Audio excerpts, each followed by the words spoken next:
Salve amigos, beleza? Sejam bem-vindos ao canal e bora ver mais um vídeo aqui que foi mandado pra mim. Como vocês estão vendo, esse vídeo aqui ele tem 4 horas e 34 minutos, tá?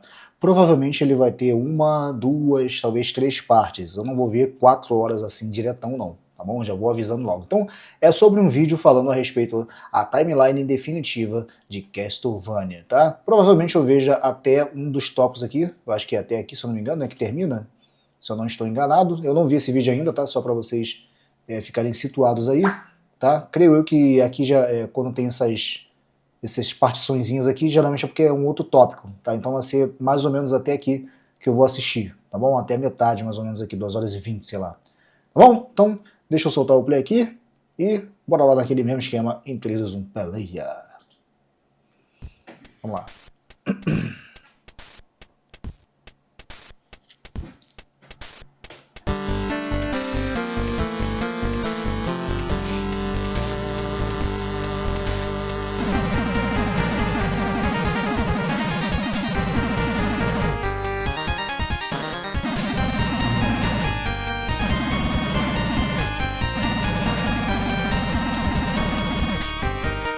Nossa, é antigo, hein?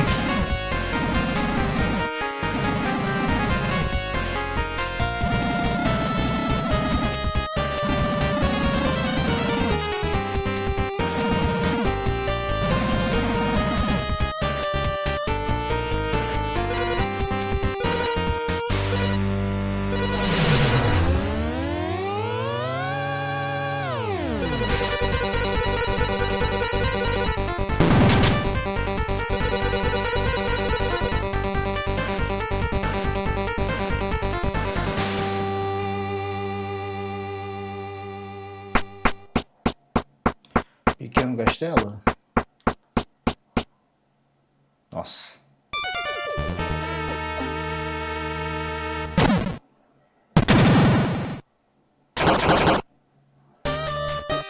Mano, que isso? Eu tô vendo uma gameplay que eu vou ver ou é alguém falando a respeito da timeline? Não entendi isso. Timeline definitiva. Ah.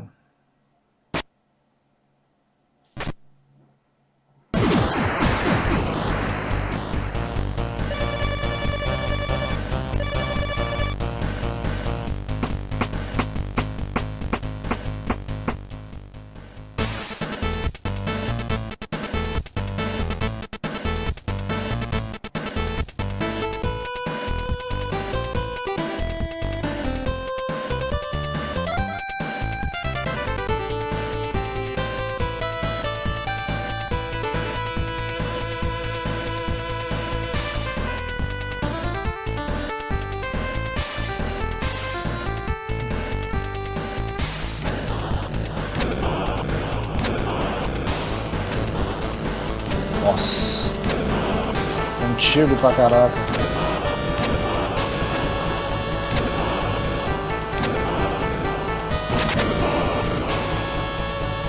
Master Alucard.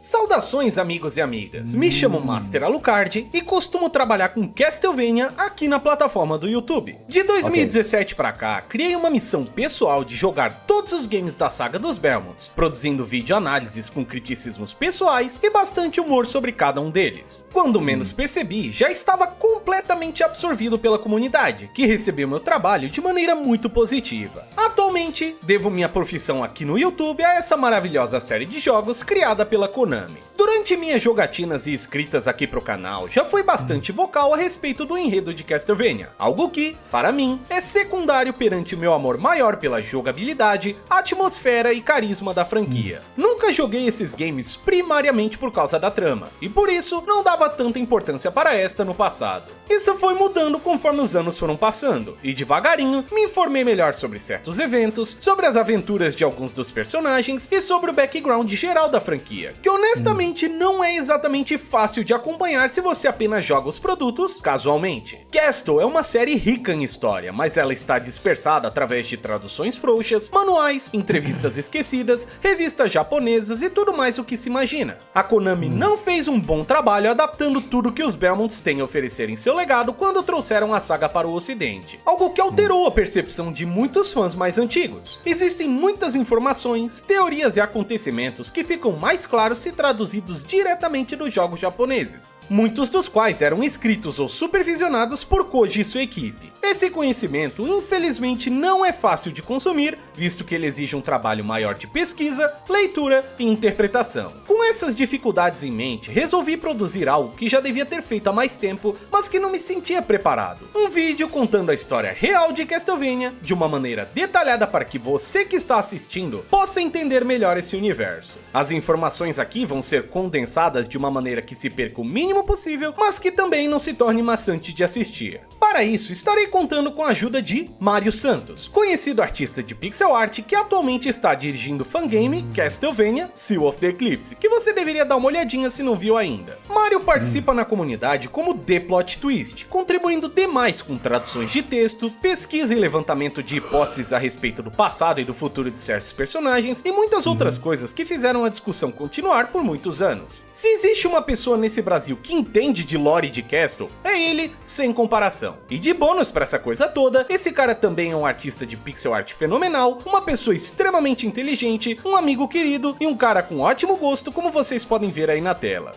What the hell? Ele estará me ajudando na parte de escrita e pesquisa desse vídeo, porque a bucha aqui é tão grande que não cabe para um escritor só. Ademais, estarei trazendo os artistas do canal que vêm trabalhando comigo nesses últimos anos. Vamp, Bardruid, Lin, Juquinha e muitos outros, para que juntos possamos entregar para vocês um vídeo divertido de assistir, com ilustrações únicas em alta qualidade a respeito de momentos interessantes dessa franquia. Mais de 500 artes foram produzidas exclusivamente para esse projeto num período de mais de 4 meses. Procuramos ilustrar e talvez até romantizar certos eventos com ilustrações maravilhosas. Dado o fato que isso aqui é basicamente um longa-metragem, quando uma das artes aparecer na tela, você ouvirá o seguinte som. Dessa maneira, caso o vídeo esteja tocando no background, você saberá quando há um desenho para ser contemplado. Falando nisso, durante esse vídeo, muitas informações pouco conhecidas serão discutidas. Quando eu disser, por exemplo, Simon Belmont era para se chamar Peter Dante, isso aqui acontece. Essas fontezinhas com um som único vão aparecer para te mostrar de onde saiu a informação sendo referenciada naquele momento, especialmente quando a origem dela é um produto separado. Mas, às vezes, apenas uma fonte não é o suficiente. Quando isso acontecer, uma nota vai surgir na tela, assim. Essas notinhas vão trazer um contexto maior sobre o que foi dito, também com um som único. Elas vão passar bem rapidinho para manter o fluxo do vídeo. Então, se você tiver interesse nelas, recomendo fazer uma pausa para ler. Perfeito? Não precisa se preocupar em perder nada. Todos os jogos foram separados em capítulos que podem ser visualizados dentro do próprio vídeo. Assim, você poderá retornar para consultar certas informações com mais facilidade. Também quero adicionar que este vídeo está legendado tanto em português quanto em inglês, para abranger um público ainda maior. Algumas piadas e comentários serão adaptados ou possivelmente removidos no inglês, mas caso você tenha um amigo que mora no exterior, ele também poderá assistir, desde que não ligue muito para minha narração em português. Com esse projeto, quero corrigir alguns erros do passado e desafiar de vez a velha acusação de que Castlevania não tem história. Mas antes disso, temos que definir uma coisa. O que é o cânone de Castlevania? A Bíblia. Não essa. Essa aqui. Nos primeiros séculos depois de Cristo, muito debate aconteceu sobre os livros dela. Aí, no século V, foi estabelecido que o conjunto de livros presentes nela, como a conhecemos hoje, seria considerado o cânone. Essa palavra se tornou importante em tempos modernos, onde, para interpretar uma obra, textos contraditórios são ignorados ou excluídos para preservar seu fluxo. O cânone de Dragon Ball, por exemplo, reconhece o que aconteceu no mangá clássico, no mangá da saga Z, mas não reconhece o anime Dragon Ball GT, por ele não ser baseado no mangá original. Castle tem uma situação parecida, com a sua famigerada linha do tempo. Essa saga teve muitos desenvolvedores nos seus quase 40 anos de vida, alguns com visões diferentes e até conflitantes do enredo. Os jogos geralmente reconheciam os 3 primeiros Castlevanias lá do Nintendinho, mas sua visão da história podia variar muito dependendo até de qual divisão da Konami os desenvolvia. Mas com a chegada do Koji Igarashi na série através de Symphony of the Night, uma linha do tempo central começou a surgir para a alegria de muitos e o desgosto de alguns. Durante o desenvolvimento do lendário jogo do Alucard, uma linha do tempo que foi criada para servir de referência interna acabou publicada acidentalmente. Koji explicou que a equipe não tinha intenção de revelá-la por medo de limitar a série. Eventualmente, ele se tornou produtor de Castle e começou a solidificar essa linha ali por volta do lançamento de Lament of Innocence, tornando ela acessível por um guia ou pela internet e desfazendo muita confusão do enredo até então. O objetivo deste vídeo é trazer a história de Castlevania seguindo a forma mais recente dessa linha do tempo, adicionando conteúdo que sabemos que é parte dela, como o mangá de Curse of Darkness ou Order of Ecclesia. É sabido que o material americano de Castlevania contribuiu muito para a confusão entre os fãs ocidentais, seja por omitir detalhes importantes ou até mesmo por alterar completamente a impressão do enredo porque os responsáveis achavam que Castle devia ser mais satírico. Por isso, sendo Castle uma criação japonesa, nossa pesquisa referenciou primariamente o conteúdo oficial japonês. Quando o inglês estiver certinho, a gente vai botar ele na tela, mas toda vez que o original em japonês disser outra coisa, nós vamos mostrar ele com uma tradução nossa para acompanhar. Então, nada de Grande Pirata, nada de Harry Poltergeist, nada de piadinhas sobre estar morto ou sobre ataques cardíacos e nada de Circle e Castle 64 canônicos. Mas não se preocupe sobre esses dois últimos, a gente vai voltar neles depois. Também buscamos trazer esse enredo de forma objetiva e sem críticas, para não tornar esse projeto maior do que o necessário. Coisa curiosa a se dizer visto o tamanho desse trambolho de vídeo, né? Pode ser que escape uma puxadinha de orelha aqui a colar pras cogices que vimos durante a saga, quando o Mario não estiver olhando, mas não avisem pra ele, beleza? Por fim, existe sempre a possibilidade de um novo diretor criar uma nova linha do tempo que torne esse vídeo desatualizado. Enquanto isso não acontece, e tomara que não aconteça, pelo amor de Deus, Konami, separa aí o final de semana que esse camarada aqui é longo.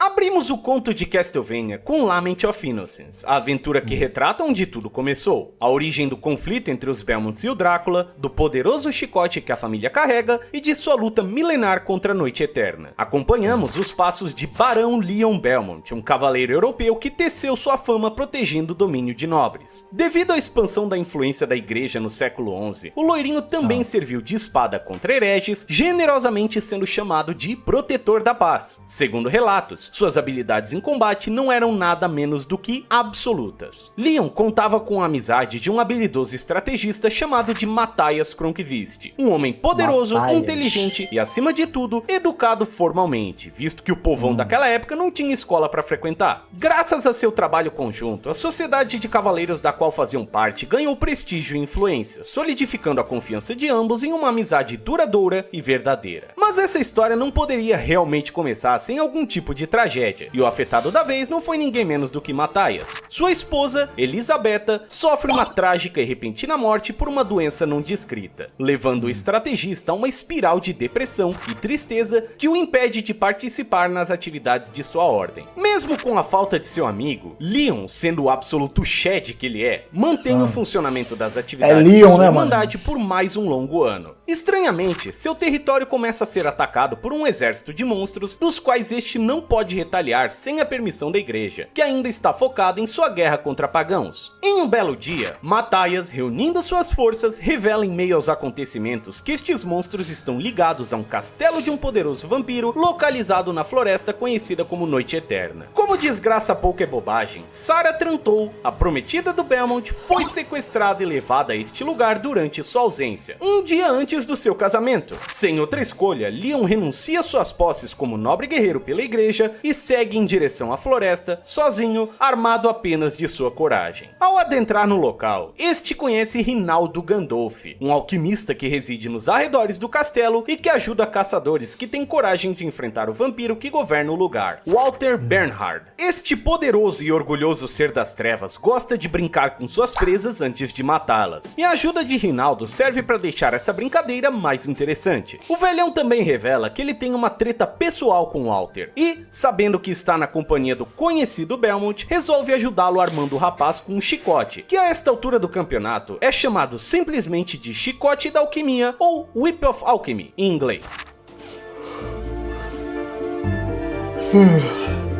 Esse chicote tem princípios baseados em uma cadeia de estudos proibidos patrocinados pela família Kronkvist, a mesma de Matthias. Rinaldo revela que este conhecimento agora reside em um livro e que poucas pessoas sabem sobre isso, surpreendendo até mesmo Leon. A conversa acaba com o rapaz se preparando para invadir o castelo, agora armado e melhor informado. Durante a investigação do local, o loirinho descobre uma porrada de informações interessantes, que revelam o quão mais profundo é o buraco que ele se meteu. Além do lugar estar infestado de demônios, alguns deles revelam coisas importantes e as peças começam a se encaixar. A Górgona Medusa traz à tona que o chicote da alquimia ainda não está completo, Joaquim, um vampiro aprisionado por Walter, deixa transparecer a existência de duas pedras mágicas e Rinaldo revela mais detalhes sobre ambas, nomeadas de ébano e carmesim. O funcionamento dessas pedras é muito importante para a lore de Castle, visto que uma delas explica a relação de vampiros com a noite e a outra é a origem dos poderes do Drácula. A pedra ébano, que escolheu Walter como dono, é responsável pela noite eterna, ser eterna. Ela cobre o domínio do vampiro em uma espécie de proteção lunar, escondendo a luz do sol para que este não seja afetado. Pelo preço de 2 por 1, essa pedra também garante que a noite proteja apenas o seu mestre e mais nenhum vampiro. Já a pedra carmesim oferece um contrato mais abstrato, mas não menos poderoso ou importante. Aquele que a possuir ganhará vida eterna e os poderes de um vampiro, com o efeito colateral de também receber sua maldição. Não é por nada não, mas eu acho que essa aqui é um pouquinho melhor, hein? Rinaldo diz que essas pedras são os maiores tesouros para aqueles que buscam se tornar o Rei da Noite. Nesse meio tempo, Leon também descobre os tais assuntos não finalizados que Rinaldo tem com o Lorde do Castelo. Walter transformou sua filha em uma criatura da noite, e esta deu cabo do restante de sua família, forçando o pobre homem a criar o chicote de alquimia para resolver essa situação, que inclui desafiar o próprio Ruivão. Isso falha miseravelmente, visto que este ainda perambula por aí roubando a esposa dos outros. E falando em mulheres prometidas, Leon não tarda a encontrar Sarah novamente, no seu primeiro encontro com o bandidão chupa-sangue. Os boatos desse figurão ser um debochado que ri da desgraça dos outros logo se prova correto. Após receber um ataque completamente falho do chicote da alquimia, Walter zomba do nobre caçador, devolvendo sua amada para os seus braços em um estado claramente afetado que é visível na sua expressão de peixe morto. Ele também cita um certo cavaleiro, mas deve ser só bobagem da minha cabeça. Ambos fogem do local na tentativa de buscar auxílio com Rinaldo, mas Sarah é estranhamente impedida por uma espécie de campo de força, revelando o mais temível destino. Sua alma foi manchada por Walter. Pouco a pouco, a prometida de Leon perderá sua humanidade e se transformará numa vampira, assim como aconteceu com a filha de Rinaldo. Sua bondade, seu sorriso e sua inocência serão perdidos para a noite, e não há nada que se possa fazer para impedir isso, além de tirar a vida daquele que a manchou, algo que já se provou inviável.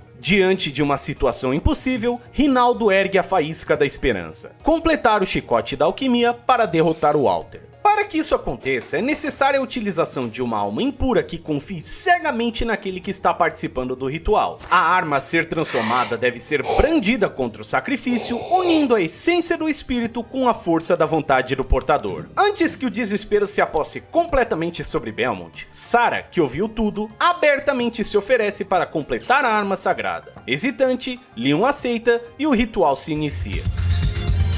全ては一つにして無限を表す。汚れし魂はかの心と一とする。望まれ得ぬ呪われし魂。汝の憎しみはかの血が受けん。今無限の力となり一つとなる。今だその鞭でさらう。約束する。お前と同じ悲しみを増やさない。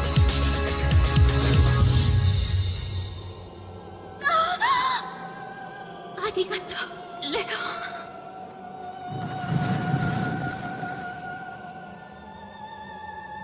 ン。 Poxa.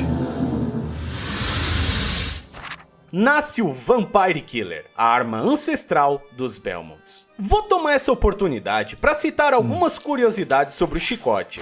O ritual formou um contrato entre o sangue dos Belmonts e o ódio da alma impura. A alma de Sarah foi descansar, mas o seu ódio ficou como uma arma contra a noite. O ritual do chicote é encontrado no livro de alquimia do próprio Matthias, algo irônico se levarmos em conta que esta arma se tornaria sua fraqueza central. Se estiver enfraquecido, o Drácula pode ser derrotado de várias maneiras, mas uma vez revivido em sua forma completa, apenas o Vampire Killer pode segurar a bronca, como veremos futuramente. O chicote tem poderes adicionais, como funcionar como um sensor para o mal. Imagine o medalhão do The Witcher, se quiser uma comparação.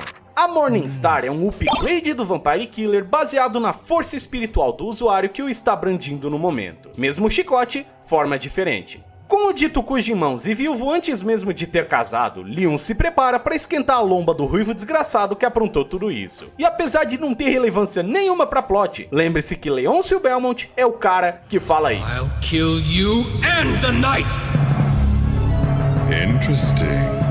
Literalmente melhor Belmont aí. Como esperado de nosso herói, Walter é derrotado com sucesso, visto que ele é um vampiro poderoso, mas ainda é apenas um vampiro. Antes que ele bata as botas, uma certa caveirona aparece para levar sua alma embora, nossa amiga Morte. Ao ver o esqueletão, o chupa-sangue grita ao além a respeito de algum tipo de traição, fazendo parecer que a caveiruda passou a perna nele, mas o buraco é mais embaixo. Ela oferece a alma do vampiro para o progenitor do plano inteiro, que por possuir a Pedra Carmesim, tem um contrato com ela. Deste evento surge Matthias Kronkvist, amigo pessoal de Leon, que esteve por trás de tudo o que aconteceu até então. Matthias ficou furioso com Deus após a perda de sua esposa, se apossando da Pedra Carmesim para obter vida eterna, algo que quebra os princípios da própria natureza, visto que tudo que nasce tem de morrer. Como a pedra transforma aqueles que a possuem em vampiros, o nobre estrategista não viu problemas em abandonar sua humanidade e usar seus aliados para atingir o objetivo de se vingar do Todo-Poderoso. Usando sua fúria para convencer Leon a adotar sua visão, Matthias se vê confrontado por uma determinação contrária. Enquanto sua dor o levou a cometer todos esses atos horríveis, o sofrimento e empatia de Leon lhe deram forças para superar quaisquer desafios, mesmo que isso também tenha custado a vida de sua amada. Se vendo sem opções, Matthias foge, deixando a Morte para cuidar de seu amigo na primeira batalha entre um Belmont e a Caveira Maldita. Aqui é uma boa hora para introduzirmos melhor o papel da famosa caveirinha em Castlevania. Afinal, como diabos o ceifador de almas veio começar a servir o Drácula? Então, seres humanos são tudo uns desgraçados. Possuímos sentimentos negativos dentro de nós, como raiva, inveja, dor e outras coisas. E tem dias que a gente só quer que o planeta inteiro se exploda. Esses sentimentos dão origem ao caos, uma força espiritual que existiu e existirá enquanto a humanidade perdurar. O caos é muito poderoso e é a fonte do poder da maior parte das criaturas de Castlevania, inclusive do Drácula e de seus lacaios. Quando estes são mortos, suas formas são enviadas de volta para o caos, se regenerando até seu próximo retorno. A Morte é um deus que nasce do caos. Ela ganha seu nome não porque é o conceito da morte em pessoa, mas sim por nascer da morte humana. O papel dela é fazer com que o predestinado Rei Demônio apareça na Terra, e enquanto existir a chance disso acontecer, ela voltará de novo, e de novo, e de novo. Agora você sabe porque ela simplesmente não faz o Belmont evaporar do nada. Mesmo com essa bíblia de informações, Leon ainda leva melhor sobre a Caveiruda, mostrando que o poder do chicote é maior até mesmo do que uma entidade divina. Antes de fugir, Morte recebe a mensagem que o clã dos Belmonts usará sua arma poderosa para destruir o que quer que Matthias tenha se tornado.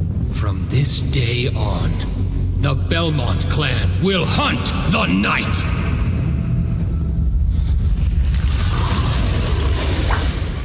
Isso encerra as aventuras de Lament of Innocence, mas dá início a uma guerra que duraria 1 milênio. Antes que a brincadeira acabe de vez, uma voz nos créditos nos informa que Matthias fugiu para terras longínquas, se autoproclamando o Rei da Noite. No caso, Rei dos Vampiros, não de um cabaré ou algo assim. Em japonês, o sentido fica mais macabro. Matthias se torna o Rei Demônio. Muitos anos se passariam até que as duas famílias se encontrassem novamente.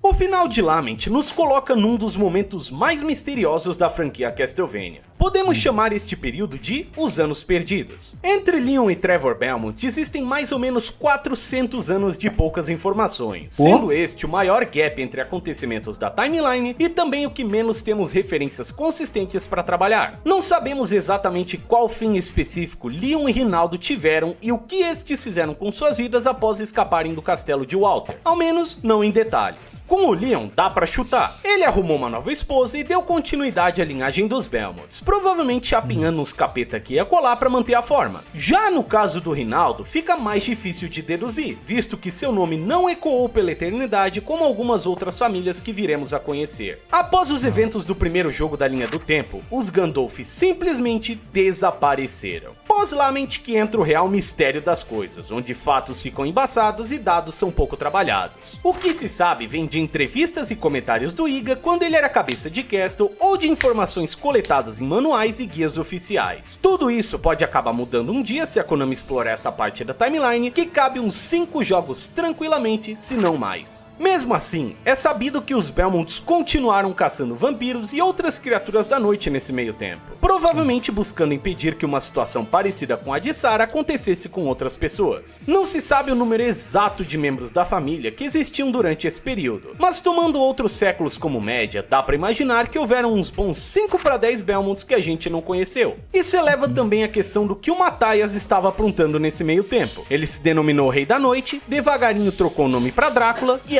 aí que, segundo Koji, ficamos sabendo que o cara simplesmente foi viver a vida dele, ou melhor, a não vida. Apesar de eventualmente adotar o nome de Cramulhão, Matthias não saiu por aí tacando fogo em igreja ou coisa assim. Lembre-se, ele era um grande estrategista antes de ser um vampiro, e por ter abandonado sua humanidade e identidade, abandonou também tudo aquilo por qual ele era conhecido. Seu isolamento perante o restante do mundo serviu para que Drácula devagarinho pudesse reconstruir uma comunidade de pessoas insatisfeitas com a palavra de Deus. A julgar pelo estado de seu reino na era de Castlevania 3 e Curse of Darkness, sabemos que ele acolheu diversos rejeitados pela sociedade nesse período, mantendo seu orgulho e dignidade, mas aumentando sua influência e seu domínio. É interessante notar um detalhe visto em uma timeline lançada na época de Portrait of Ruin, quando Iga ainda estava encabeçando Castlevania. Segundo ela, cada vampiro morto nessa época dava mais poder para Drácula de uma maneira aparentemente literal. Seu poder aumentava com a morte de outros como ele. A confiabilidade dessa timeline é incerta, já que ela diz umas coisas estranhas e não existe no Japão, mas gosto de imaginar que o cara foi ficando torado. Também podemos assumir que o vampiro continuou estudando as artes malignas, visto que ele já era um homem letrado em alquimia na época do Lament. Presumo que a imortalidade tenha dado mais do que tempo suficiente para ele buscar conhecimento de magias e técnicas proibidas, e quem sabe passar estas para aqueles que vinham atrás de sua tutela. O que importa saber dessa ladainha toda é que, pelo menos até o presente momento desse vídeo, Drácula não importunou muito a humanidade, aproveitou o tempo para crescer seu domínio e possivelmente viveu em relativa paz, visto que nos arredores de seu castelo haviam vilas de moradores das quais ele servia como protetor. Tem que fazer valer o título de Lorde da Valáquia, né? Isso tudo mudaria com a chegada de uma das personagens mais importantes de Castlevania. A mãe de Alucard é uma figura de Castlevania que não costuma receber a devida atenção. Ela apareceu pela primeira vez em Symphony, é citada aqui e acolá em um jogo ou manual, mas em geral, esta é uma peça do xadrez da timeline que muitas vezes fica no escanteio, o que é bastante curioso visto a sua importância. Antes de entrarmos em detalhes maiores sobre a personagem, precisamos reconhecer que ela é o maior retcon da história dessa franquia, já que as motivações originais do vampiro lá em Castle 3 não envolviam a vingança pela morte de sua mulher. Iga e sua equipe buscaram aprofundar o vampirão e também Alucard, criando um contraste através desta humana que era pura como a Virgem Maria. Lá no jogo do NES, Drácula era mal porque... sim, porque vampiros são do mal e é isso que vampiros fazem. Assustam criancinhas, derrubam castelinhos de areia, etc. A introdução de Lisa lá em Symphony nos faz simpatizar com os acontecimentos que ocorreram nessa época, tornando Drácula mais interessante. Lament demonstrou que criaturas como Walter não possuem humanidade, mas isso não impediu que Matthias, agora conhecido como Conde Vlad Tepes, abrisse as portas de seu castelo para Lisa, uma curandeira cuja imagem lembrava muito a de sua falecida esposa, Elisabetta. E hey, não dá pra se ter Elisabetta sem Lisa no meio, né não? Essa ideia pega carona com o enredo de Coppola, onde Drácula também perdeu sua mulher, que também se chamava Elisabetta. Lisa reavivou a chama perdida que existia dentro do coração morto do Conde, basicamente revertendo o processo de vampirismo com o seu amor. Não há outra pessoa na história de Castle que conseguiu tal feito. Isso eleva uma questão interessante. O grande motivo de Matthias ter declarado guerra contra as regras de Deus foi a morte de sua antiga esposa. Tá me dizendo que essa motivação foi pro ralo só porque ele conheceu uma loirinha bonita e bondosa? Então, no final de Lament, somos apresentados a uma imagem de um ovo cor de carmesim, que pouco a pouco começa a rachar. Deste ovo renasce um vampiro, que no futuro se tornaria Drácula. Dá pra interpretar essa cena como sendo o renascimento do personagem. Este ser não é mais Matthias, é uma criatura diferente com ambições diferentes. Seus objetivos são maiores. Uma frase vista no manual de Symphony of the Night dá margem para essa suposição, dizendo que a única mulher que Drácula amou até hoje foi, justamente, Lisa. Drácula e Matthias são seres distintos que amaram mulheres distintas. Deste improvável amor nasceu Adrian, uma criança meio humana, meio vampira, também conhecido como um Dhampir. Ele herdaria muito de seus pais, desde aprendizado em magia até o apreço pela humanidade. A solidão da vida eterna havia se tornado uma memória distante para o Conde, agora com 2 joias mais valiosas do que qualquer pedra mágica. Mal sabia ele que uma segunda tragédia lhe acertaria quando este menos esperava. Lisa, um dia, foi chamada para um churrasco sem saber que ela seria a lenha. Acusada por bruxaria, foi traída pela humanidade e queimada em uma fogueira, independente de seus atos como curandeira. Suas últimas palavras, direcionadas para Adrian, foram: não odeie os humanos. Se você não puder conviver com eles, não os cause mal, pois seu sofrimento já é grande. Diga para seu pai que o amarei por toda a eternidade. Uma frase que certamente ajudou Adrian a não seguir os passos de seu pai. Graças a essa pequena trollagem, Drácula perde as estribeiras e também sua alma, declarando guerra contra a humanidade. Bem-vindo a Castlevania 3. Nossa, pesado, hein, mano? Falando pouca coisa aqui, eu sei que não tem nada a ver com esse vídeo aqui, porque é o canon, né, de Castlevania, mas eu não conheço basicamente nada, a não ser do jogo que eu joguei, os joguinhos lá do Nintendinho e tal, mas não dá pra saber da história por trás. Eu só jogava também porque o jogo era legal, não tava nem aí pra história, tá ligado? O que eu sei, e eu sei que isso daí não é canon, não é nem fiel, é do que eu vi um tempo atrás. Eu acho que eu cheguei a ver a primeira temporada de Castlevania da Netflix, tá? Eu acho que são dois, inclusive eu acho que até é patrocinado para eu assistir de novo. Quer dizer, patrocinado para eu assistir, tá ligado? Eu tinha esquecido que eu já tinha visto esse negócio, depois que eu vi alguns trechos que eu lembrei que eu já tinha visto esse negócio, mas acho que foi só a primeira temporada só, tá ligado? E pelo que eu me lembro, eu acho que passa essa parte aí da mulher do Drácula, ela sendo churrascada, por assim dizer, porque eu acho que ela conseguiu curas e tal, enfim, usou meio que a tecnologia, por assim dizer, tá ligado? Que foi visto como bruxaria e acabou churrascando ela. Aí isso daí no anime eu cheguei a ver, tá ligado? E, mano, nossa, é pesado, hein? Pesado.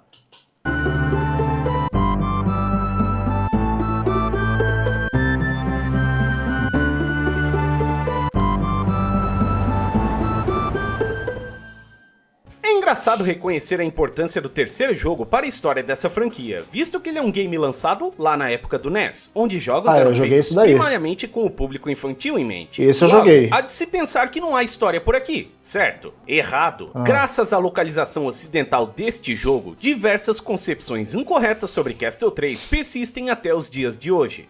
O grande bafafá que acontece aqui é a coringada do Drácula. O cara era o protetor de seu reino, servindo sentenças e punições para humanos que as mereciam, e vivia em relativa tranquilidade ao lado de sua esposa e filho que, como citei anteriormente, eram a alegria na vida dele. Com a execução de Lisa, o vampirão é tomado por uma dor imensurável e, cego por um clarão de ira, declara guerra contra a humanidade, fazendo um pacto com as trevas para trazer um exército de demônios que irá trucidar todos em seu caminho. Em Castlevania 3, Drácula Vlad Tepes oficialmente vira o Lorde das Trevas, o rei dos demônios com poderes assombrosos que comanda as forças da escuridão. Não há mais humanidade ou compaixão dentro de seu coração. É neste momento que outra coisa de importância enorme acontece. O contrato do Mundo das Trevas estava com uma promoção para clientes especiais, e graças a isso, o castelo de Drácula oficialmente se transforma em uma criatura do caos. Isso explica o porquê de sua aparência e estrutura mudarem de jogo para jogo. Daí vem o título deste capítulo, Akumajo Densetsu, ou Lenda do Castelo Demônio. Pouco tempo depois de declarar seu plano de genocídio contra os humanos, o Conde encontra resistência naquele que menos esperava, Adrian, que deseja respeitar o último pedido feito por sua mãe. Infelizmente, suas habilidades não são párias para o Rei Demônio, forçando-o a se esconder até que ajuda apareça. Como um ato de rebeldia, Adrian Fahrenheit Tepes muda seu nome para Alucard, demonstrando repulsa pelos atos de seu pai. Neste meio tempo, aqueles que estavam vivos buscaram revidar as forças do inferno através de uma intervenção vinda diretamente da igreja. Depois de confirmar que Drácula era um vampiro, um exército foi organizado por ordem do Papa e enviado para Valáquia para impedir sua expansão pela Europa. Diga-se de passagem que foi como jogar um copo d'água em uma floresta flamejante, uma tentativa fútil que resultou na completa carnificina de inúmeros humanos que, após serem mortos, eram transformados em lacaios do mal. O resultado desse encontro foi tão negativo que levou o Papa a buscar outras maneiras de enfrentar Drácula, custe o que custasse. Ele procurou ajuda nas artes secretas, entrando em contato com Saifa, do clã Belnades, para que esta se opusesse à grande ameaça das trevas. Saifa foi treinada pela igreja e é uma poderosa bruxa elemental, uma de verdade ao contrário da coitada da Lisa. Quando criança, a feiticeira teve seus pais executados como alvos da caça às bruxas que estava ocorrendo durante aquela época, incentivada por Filhos da Noite, influenciando a humanidade a odiar essas pessoas que, assim como a esposa de Drácula, muitas vezes utilizavam de conhecimento pagão para o bem. Mesmo com o peso da execução de sua família e outras como ela, ao ouvir que a terra de suas lembranças estava sendo violada, a bruxinha parte em uma jornada para derrotar as forças de Drácula, não levando nada além de um manto para camuflar sua identidade, um cajado para invocar suas magias, seu conhecimento das artes das trevas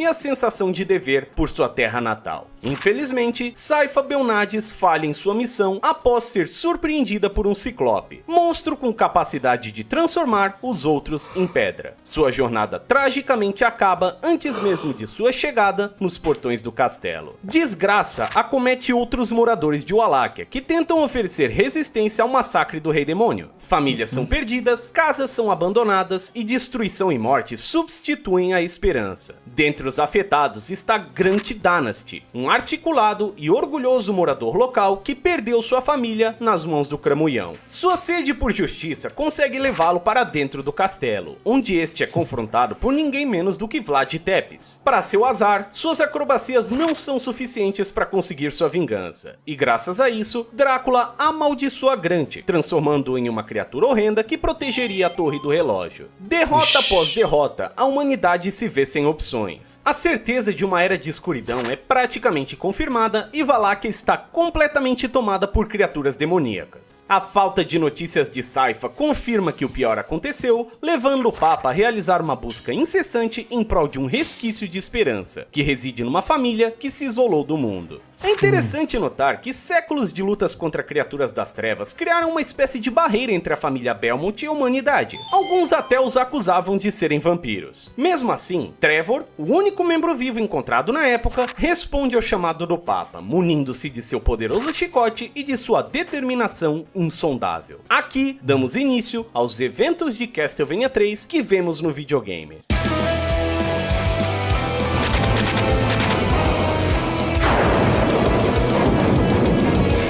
Ó.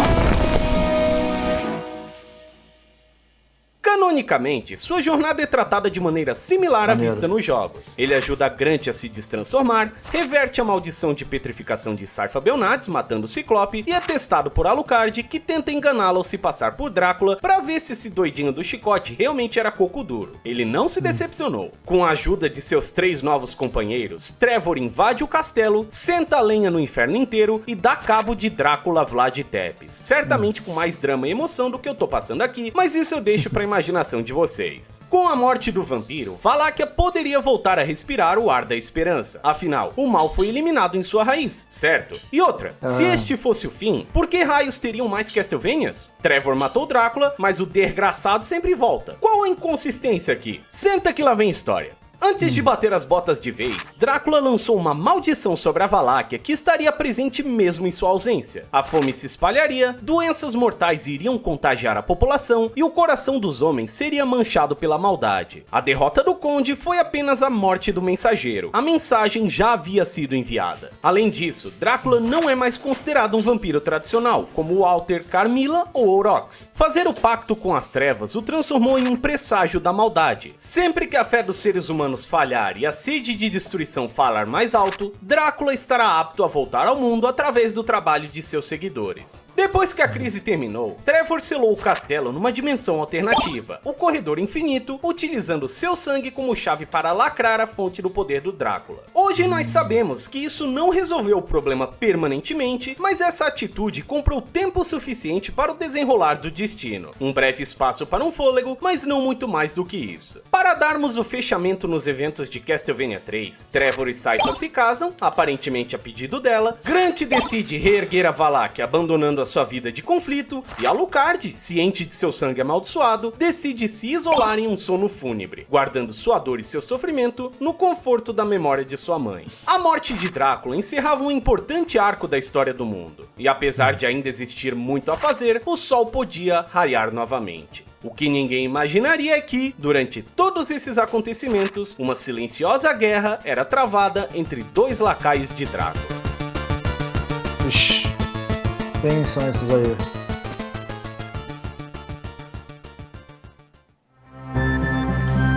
(1476) 77, 78, 79. Curse of Darkness.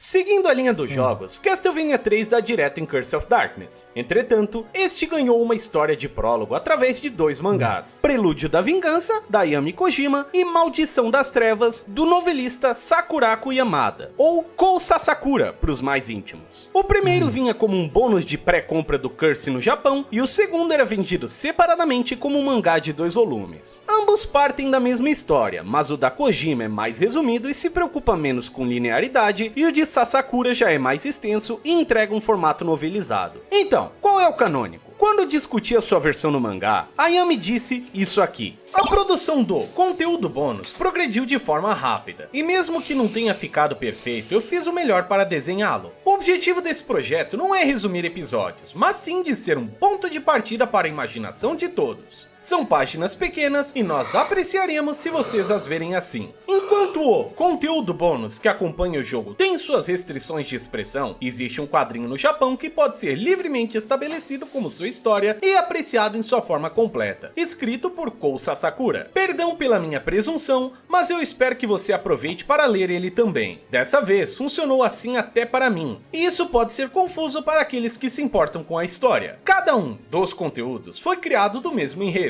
e sua expressão e interpretação são diferentes, mas eu confio à versão de Sasakura o trabalho de ser a história real. Então, estes 2 volumes são a versão real dos eventos. Existiam planos de um terceiro episódio que jamais viu a luz do dia, mas os existentes são o suficiente para darmos continuidade à história. Vamos a ela! Como informei anteriormente, o Conde Tepes nem sempre quis tacar o terror na humanidade. Mesmo antes de conhecer Lisa, este viveu em relativa tranquilidade, adotando pupilos e criaturas interessadas em cultivar conhecimento pagão. Uma das escolas de discípulos do castelo abrigava os forjadores demoníacos, estudantes das artes profanas que estavam em um nível muito acima de alquimistas e feiticeiros tradicionais. Sua principal especialidade era a criação de ferramentas mágicas e de criaturas amaldiçoadas, das quais serviam sua vontade.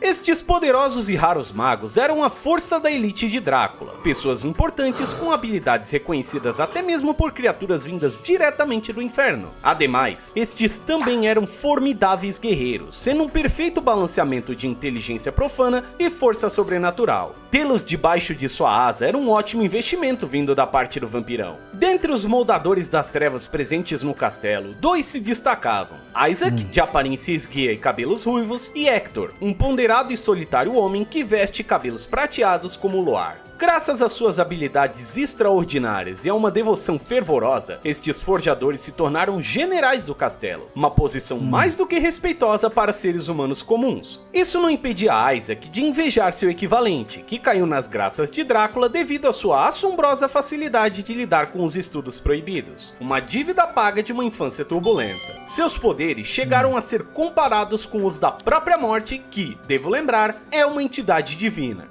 Hector entendia que poderes como o dele exigiam uso criterioso, um degrau desprovido de sentimentalismos, a justiça de forma objetiva. Ter essa posição o levou a um conflito com seu Lorde. Após a morte de Lisa, Drácula enviou seus generais para destruir a Valáquia sem critério. Apesar de ter sido tratado como um intruso desde a sua infância, matar humanos inocentes não fazia parte da índole do forjador de demônios que obedece à ordem de forma contrariada. Quando o Conde finalmente ouve falar de Trevor Belmont, Hector é enviado para assassiná-lo antes que este chegue ao castelo. Isso nunca vem a acontecer, visto que o Homem de Cabelos Prateados pediu demissão sem aviso prévio e desapareceu. Preocupado com a falha de seu general favorito, Drácula toma a contraditória decisão de enviar Isaac em busca de seu equivalente, abrindo sua guarda de seus dois generais. Hesitante, o forjador cumpre o pedido, temendo o pior. Nesse meio tempo, o desaparecido Hector conhece Rosalie, uma bondosa freira que cuida de um orfanato. Quer dizer, conhece é uma palavra meio forte. Ela achou ele por aí, o levou até uma igreja, cuidou de seus ferimentos e ficou por isso. A situação muda quando um lobisomem invade a vila onde ele está se escondendo. Sem outra opção, Hector é obrigado a utilizar seus poderes para dar cabo da criatura, deixando um rastro para ser descoberto pelas tropas de Drácula. Cheirando uma oportunidade de se vingar de seu superior,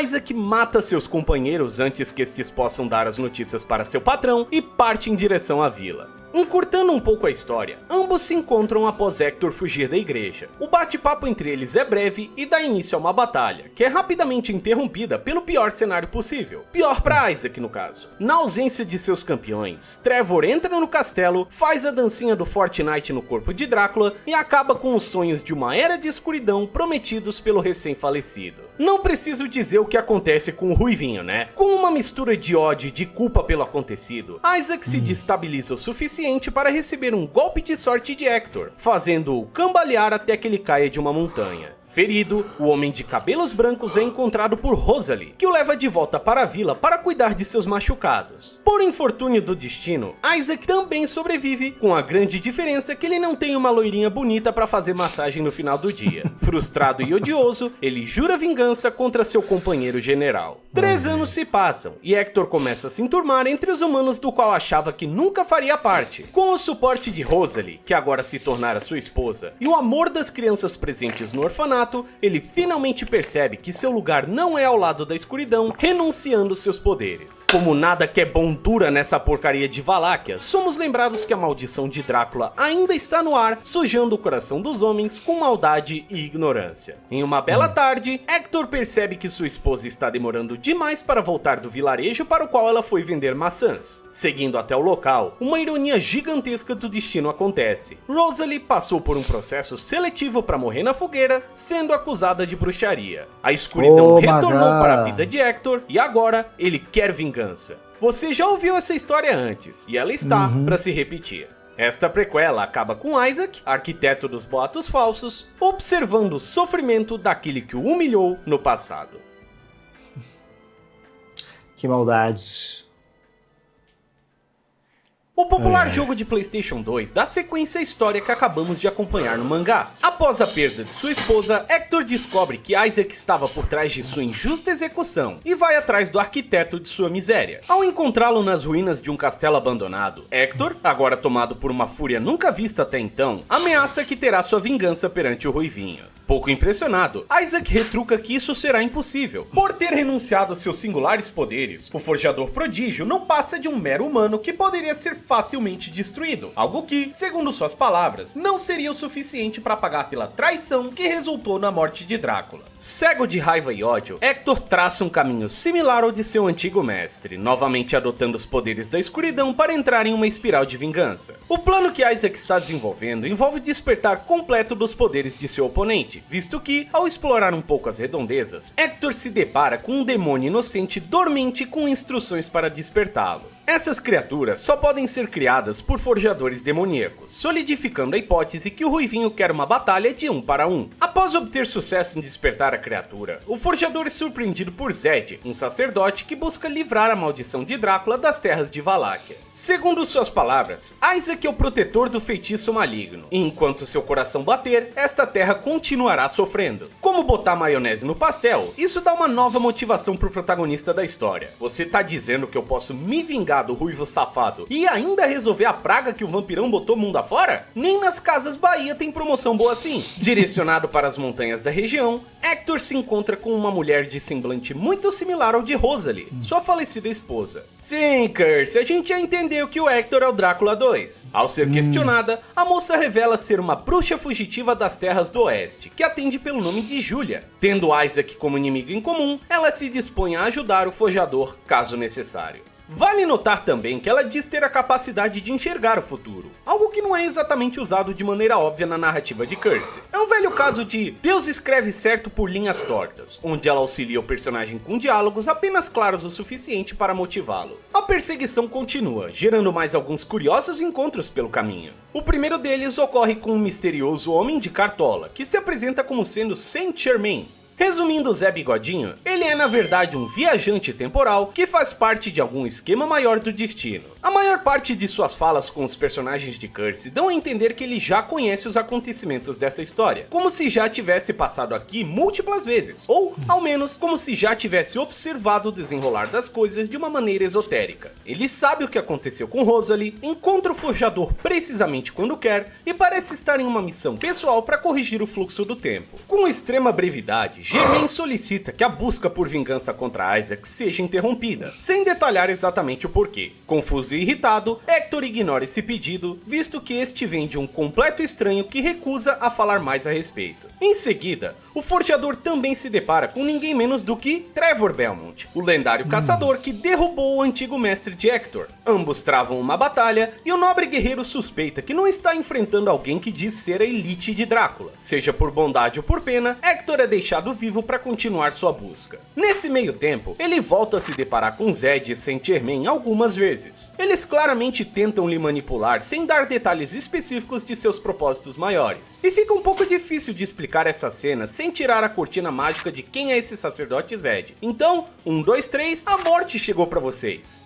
Ele é a Caveiruda, a mesma que veio a servir Matthias, famosa babá do Drácula. Assim como Germain, ela parece estar tentando influenciar o fluxo dos eventos de Curse of Darkness para que aconteça o final ruim, digamos assim, que, no caso, é a ressurreição do Conde. Há de se crer que a morte possui maneiras de viajar livremente pelo tempo e espaço. Os diálogos de Curse deixam transparecer que a rivalidade entre o loirinho bigodudo e a caveira careca é uma coisa que já acontece há algum tempo, dando a entender que quando a esquelética entidade tentar mudar a linha do tempo, um observador estará lá para intervir. Isso fica mais claro em uma ocasião onde estes viajantes temporais finalmente se encontram. Morte e Bigodinho debatem a influência um do outro no fluxo destes eventos e Germain a acusa de distorcer as regras para conseguir seus objetivos. Bigodinho não pode tocar em nada nem falar demais, enquanto a Morte só falta servir bolo fatiado pro Isaac. Hipócrita do jeito que é, Morte tenta dar cabo de seu oponente, sem sucesso. Germain deixa a cena dizendo: "Continuarei retornando até o dia que você desista", o que novamente indica que os acontecimentos de Curse ou até mesmo de outros Castlevanias já foram observados de maneira similar. Vale lembrar que o Hector não tá entendendo absolutamente nada do que está acontecendo, servindo bem de avatar pro jogador.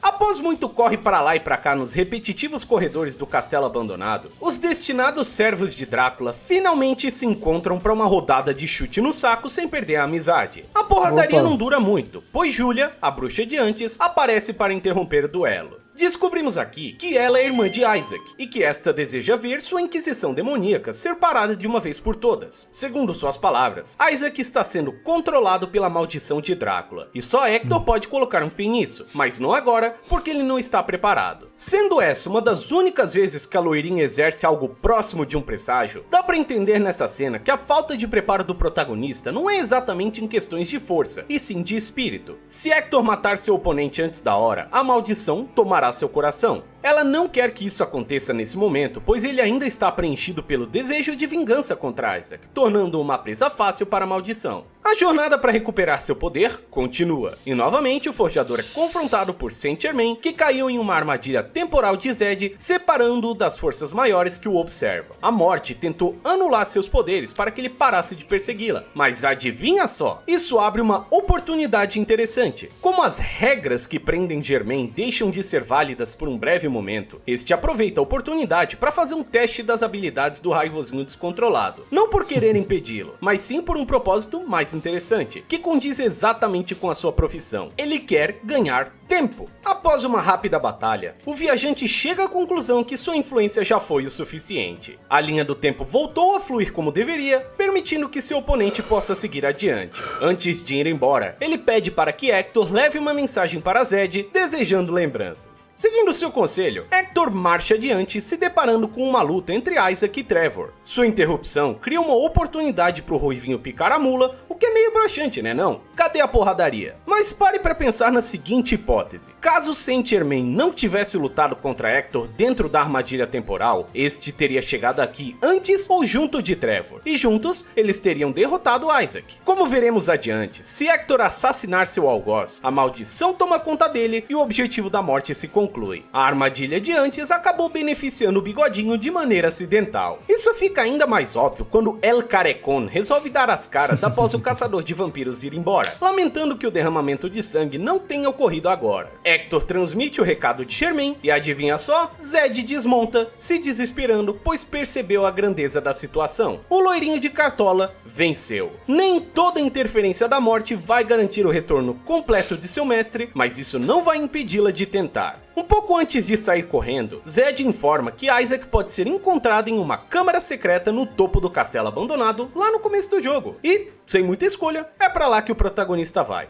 Ao entrar no local, Hector encontra Trevor, informando-o imediatamente sobre a passagem secreta. Isso frustra o caçador de vampiros, que entende o motivo de Isaac ter lutado brevemente com ele. No final de Castlevania 3, a turminha do bem selou o castelo do Drácula usando o sangue de Trevor como chave, lembra? Logo, o forjador de cabelos vermelhos queria apenas umas gotinhas para libertar o castelo de sua prisão dimensional. Sem demora, Hector parte atrás dele, preparado para o confronto final. Durante sua estadia na misteriosa dimensão, o feiticeiro demoníaco encontra Dullahan, a criatura que Trevor deixou para guardar o selo do castelo. Infelizmente, Hector é obrigado a se defender do guerreiro sem cabeça utilizando seus poderes demoníacos, que liberam energia o suficiente para quebrar o selo. O Palácio das Trevas está de volta na superfície, um presságio para o primeiro retorno do Lorde das Trevas. No meio dessa confusão, Isaac esfaqueia Trevor em um momento de descuido, aproveitando a oportunidade para cantar que o peru dos forjadores demoníacos vai de A até Z no teclado. Com isso, seu objetivo de trazer Drácula de volta para o mundo está quase completo. E agora, com Trevor mortalmente ferido, só Hector pode impedi-lo. Antes de entrar no castelo, Julia passa para dar seus últimos pitacos na situação atual. Ela pede que Hector tenha cuidado, pois forjadores demoníacos são mais suscetíveis à magia de Drácula. E também informa que Belmont sobreviveu por um triz, mas está incapacitado. Agora é tudo ou nada, e tomara que o tudo esteja do lado do bem. A batalha final se aproxima, e os dois servos do falecido Lorde voltam a se encontrar no agora ressuscitado Castelo da Maldade. Depois de muito sofrimento e intriga, a batalha prometida finalmente começa, e eu deixo vocês imaginarem os papum swing chong que acontecem durante a luta. O que importa é o resultado final, onde Isaac fica com a bunda esquentada de tanto apanhar. Tomado por uma dose de raiva descomunal, Hector pula para finalizar seu oponente, mas as palavras de Julia lhe devolvem o juízo. Ele resiste à maldição de Drácula com sucesso, botando um fim nos planos da morte. Quer dizer, mais ou menos. Ela aparece logo em seguida, dizendo que mesmo que seus planos não tenham ocorrido exatamente como deveriam, a ressurreição de seu mestre se aproxima, visto que este precisa de um corpo de um dos forjadores para atuar como hospedeiro. Apesar de Hector ser uma Ferrari contra o Fusca do Isaac, este ainda vai servir entrando em um caixão para que seu corpo seja utilizado no ritual. Enquanto o processo de ressurreição acontece, Morte desafia o forjador para um x1 no CSGO, comprando tempo suficiente para que o processo de ressurreição ocorra sem problemas, entre aspas bem grandes. Como já foi dito anteriormente, os generais de Drácula possuem poder equivalente ao da Caveiruda e o duelo não tarda a ser resolvido. Infelizmente para Hector, sua performance não foi boa o suficiente para tirar 3 medalhinhas no final da fase, e o Lorde da Escuridão retorna à vida, imediatamente o indagando a respeito de sua traição. Como já sabemos, ela se deve ao Conde massacrar humanos indiscriminadamente, assunto que é complexo demais para entrar na cabeça dura do vampiro. Isso nos leva à batalha final, da qual Hector sai vitorioso. Mas aí você pensa, ué, por que raios ele consegue derrotar o Cramulhão? Isso não era papel da Vampire Killer? Então, como citei lá no Lament, só o chicote dos Belmonts pode eliminar Drácula caso ele esteja completamente ressuscitado. Esse não é um dos casos. O ritual foi preparado para que Hector fosse o hospedeiro, não Isaac. Por ser um forjador de demônios inferior e possivelmente por estar ferido, o Ruivinho não consegue comportar a força total do vampiro, abrindo a possibilidade de sua derrota. Mesmo diante de sua morte, Drácula confia que sua maldição continuará infestando a Europa, sem perceber que ele acabou de ser derrotado pelo melhor alquimista demoníaco da região. Antes que a praga volte a se espalhar, Hector desfaz a fonte do encantamento maligno. Com Drácula morto, o castelo começa a desabar e o homem de cabelos prateados foge ao lado de Julia, que afirma que seu débito com o mundo foi pago. A loirinha deixa um último adeus para seu irmão, que terá seu corpo e alma consumidos pelo castelo por toda a eternidade. Este é o destino daqueles que morrem dentro da estrutura maligna. Um fim cruel para um servo cruel. Com a noite dissipada, Hector se encontra livre de sua vingança, tendo feito pela primeira vez algo realmente bom em prol da humanidade. Ainda assim, Julia afirma que a maldição ter sido extinta não necessariamente eliminou a maldade do coração dos seres humanos, pois estes viveram muito tempo sob sua influência. Há trabalho a ser feito para aquecer a chama da fé novamente. Somos então lembrados de Saint-Germain, que troca uma conversa ao ar a respeito de suas viagens temporais. Seu trabalho neste episódio está feito e o fluxo do tempo voltou para o lugar. Não há mais necessidade de revisitar os eventos da vida do forjador Hector e graças a isso, Germain rumina sobre o futuro. 未来を信じる。いい言葉です。がしかし、時を旅する私には無縁の言葉ですがね。やっと時の流れも元に戻ったようです。というわけで、ここから遥か未来を見に行くとしましょう。それならあの戦いですな。戦い。最後の戦い。ドラキュラと人間の壮絶な。今回の戦いがなければ、そう、なかったかもしれないものです。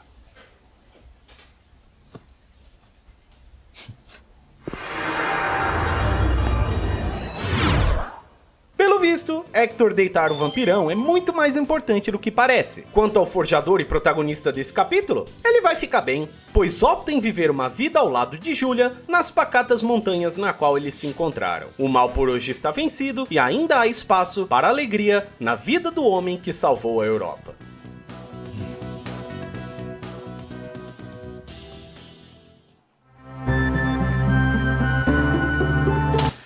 Bom, gente, eu vou terminar por aqui essa primeira parte, tá? Eu ia ver até 2 horas aqui, mas eu vou... Talvez eu veja de uma em uma mesmo, tá bom? Já deu 1 hora aqui pra mim, tá? De gravação. Então essa é a primeira parte. Para não ficar muito maçante, também ficar, né? Dá pra tempo, né? Para vocês conseguirem ver aí até determinado ponto. E a gente viu aqui até 1479, se eu não estou enganado. É isso, por enquanto, tá? Só falando um pouco o que eu acabei de falar, né? Eu não sei muito, praticamente não sei praticamente nada de Castlevania, a não ser dos jogos que eu joguei quando eu era mais novo, e também da série que eu vi, como eu falei, que também já tem um tempo, da Netflix, que eu sei que não é da forma, né, que é mostrado na história, porque Netflix, né? Então, enfim, não dá pra esperar muito, tá? Então só peço que vocês tenham paciência. Não sei ainda se esse vídeo vai estar no canal principal ou no secundário, de qualquer forma, o link vai estar na descrição. Peço desculpa para vocês por não falar muito a respeito do que eu estou vendo aqui. O que eu posso oferecer é apenas a minha reação mesmo e atenção ao que o rapaz do vídeo está falando aqui, que eu até esqueci de falar o nome dele aqui, lá do canal do Master Alucard, né? Ele chegou a falar aqui o nome dele, mas opa, apertei o botão errado, desculpa. Não cheguei a falar, tá? Mas já dessas primeira hora aqui, na verdade 59 minutos, né? Mas para mim aqui já bateu 1 hora, né? Eu vou deixar like aqui e também inscrição, tá? Para deixar uma moral aí pro nosso amigo aí, tá bom, gente? Então, por enquanto, essa é a primeira parte. Tamo junto, até a próxima e valeu!